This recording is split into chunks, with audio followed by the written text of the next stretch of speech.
So guys, আজকে আমরা লিঙ্কটা ঢালাই করবো। এই দেখেন লিঙ্কটার, আমরা লিঙ্কটা ফিটিং করেছি বাউন্ডারি ওয়ালের উপরে লিঙ্কটার।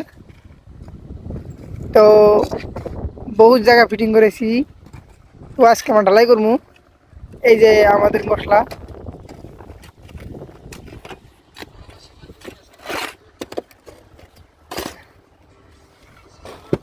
তো গাইস দেখেন বর্তমান আকাশের অবস্থা খুব একটা বেশি ভালো না, মানে বৃষ্টি বৃষ্টি ভাব, মানে বৃষ্টি আসে বলবো আর কি।